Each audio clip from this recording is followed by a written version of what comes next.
Welcome. Today we're going to break down NEC 110.12c, which focuses on how exposed cables and conductors, the wires and the electrical lines, should be installed to ensure safety and reliability. If cables are hanging visibly on ceilings or walls, this rule is all about making sure they are properly supported and protected from damage. Let's dive into the details of what this rule is all about and why it's so important. NEC 110.12c addresses how exposed cables, the ones you can see hanging or running along the surface of walls and ceilings, should be installed. The key goal is to make sure that the cables are secured properly so they won't get damaged from everyday activities like people touching them, moving furniture, or just in general wear and tear in the building. In simple terms, exposed cables must be protected from damage due to movement, physical contact, or anything that could harm the cables as they're used in the building. So why does 110.12c exist? Well, the rule was created to ensure that exposed cables don't get damaged over time, which could lead to crushed, cut, or frayed cables, short circuits, overheating, or even fires if the cables are damaged. By properly supporting and securing cables, this rule prevents them from being harmed by normal building activities. It's all about protecting the electrical system and ensuring that it stays safe and reliable. Let's take a closer look at the key points of 110.12c. When cables are running across ceilings or walls, they need to be properly supported by the building structures. This means securing them in place so that they don't hang loosely or get pulled and damaged over time. The cables must be held in place with things like straps, staples, cable ties, hangers, and the other similar fittings designed to keep the cables secure without causing any damage. Why is this important?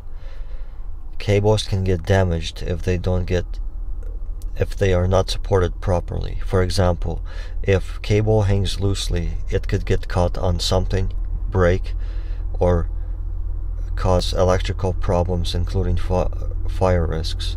Using the right hardware ensures cables stay where they belong and don't get damaged from daily activities.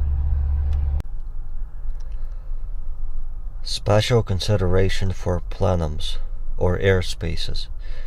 In places like air ducts or spaces used for ventilation, which are called plenums, there are special requirements. Cables in these areas should be installed using non-metallic cable ties and accessories. Why? Metallic parts could cause sparks in the airspace, making the situation more dangerous. The non-metallic accessories must be listed as low smoke and heat resistant to prevent cables from making the fire worse should one occur. Why is this important? In spaces like where air circulates, like ventilation ducts, cables need to be extra safe. If something catches fire, you don't want materials to release a lot of smoke or toxic fumes, making the situation a lot worse for anyone inside the building. Next, we have avoiding damage to fiber optic cables. Fiber optic cables used for things like high-speed internet and data transfer are sensitive. The rule says these cables should not come in contact with paint, cleaners, abrasives, or any other contaminants that could damage their performance. Why is this important? Because fiber optic cables are fragile and sensitive to certain chemicals or materials. If damaged, they could lose performance, causing slow internet speeds or even complete cable failures. Let's look at an example of how 110.12c works in real life. Imagine you're installing an electrical cable in the living room to power some light fixtures. Here's how this rule would apply. Cables properly supported. You wouldn't just leave the cables hanging loosely along the ceiling. You'd secure them using straps or hangers to make sure they are held in place firmly, avoiding damage to things like people walking under them or moving furniture.